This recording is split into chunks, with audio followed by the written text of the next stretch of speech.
Hey everybody, this is Sonnie once again with Sold by Sonnie-Buy with Confidence, Solid Success.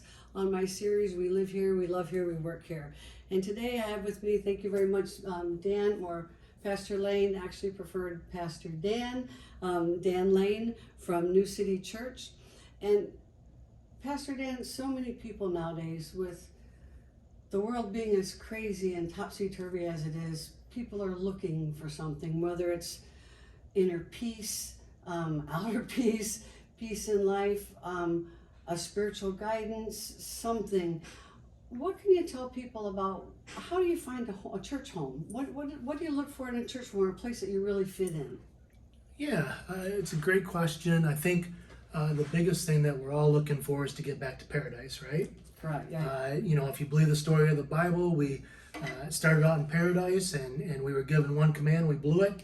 And ever since then, we've been trying to get back to paradise, right? That's correct. And so that's that deep heart longing that everybody wants, right? That's why we turn to alcohol or drugs or whatever your thing may be to find that paradise you're looking for it. So I would say that, there's only ultimately one thing that'll satisfy, and of course, I believe that's Jesus, right? I agree. And so in order for us to find a place where we feel a sense of belonging and getting back somewhere towards that paradise, is to find a church that really does preach about Jesus, right? They make Jesus the hero of every story. So if you can find a church that does that, I think you're probably in the right place. Awesome, awesome. What can you tell people about now, as a minister, as a pastor? I'm sure you speak with all different people all the time. I know you've been really helpful personally. If someone is in the middle of something tumultuous, I mean, we all hear and we all know, yeah, pray, pray, pray, pray. But some people, that's so hard to get. I mean, what would you tell someone who's in the middle of something that's really tumultuous or in a bad place in their life? Where do they go? What do they do? What would you suggest to them? Well, unfortunately, we're in West Michigan, and you can't throw a rock without hitting a church around here, Several right? of them on the same corner sometimes. Yep. There's more of those than Walgreens sometimes. I would say that the first step is really just kind of reaching out. We have plenty of programs here. I can't think of a single church that would turn anyone away. And then again, it's, are they willing to listen, and are they willing to actually dive in? So much of getting help just kind of means to a lot of people just kind of being reinforced with the things that you're already doing.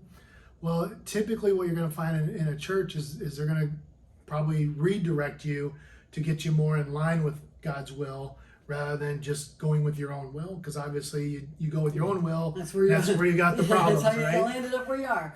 And so you want to find a church that's going to listen. Gone are the days where we used to just believe that everything could just be gone if you just had better faith or more faith, right? Right. So a lot of churches, ours included, we take in account the whole person, and we know that there are real issues with mental issues out there, heartfelt issues, lots of trauma out there. We don't negate any of that, and so we want to take what's available, good resources, and couple them with the spiritual side of it.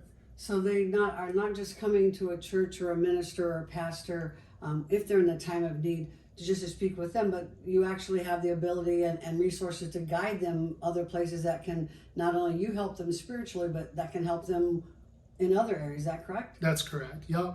We know God created everything, and He created doctors for a reason, right? Gave them the smarts that they do.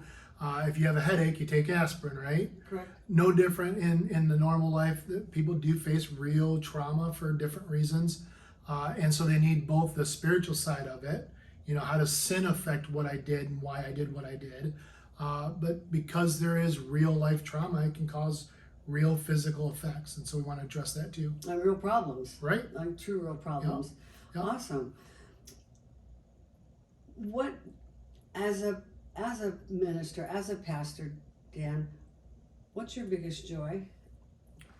Oh man, being a minister, pastor. Really, all of it. I'm not normally a people kind of a person. I tend to be an introvert, but I really do like just hearing people's stories, getting to know them. The more we understand someone, the more love we can have for them, right? Sure.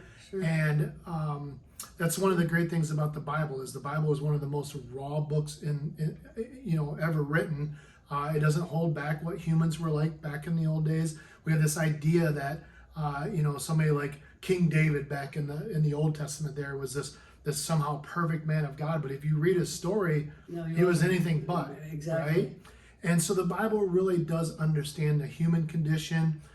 We believe Jesus lived a fully human life perfectly without sin, but he understands the human condition. And so when we talk about God and that sort of thing from the perspective of the Bible, we talk about someone who really gets us, right? And so why can't we go to him with all of our problems, good and bad, because he's going to understand it, right? So we have that resource for sure. Awesome. Well, thank you very much, Dan, for being here. I really appreciate it. If you happen to be someone that's in the midst of something, and whether it's a spiritual crisis, a mental or physical crisis, certainly reach out to someone to get help. If you're looking for a church, Dan gave you some great ideas, or you can always go visit him at the New City Church.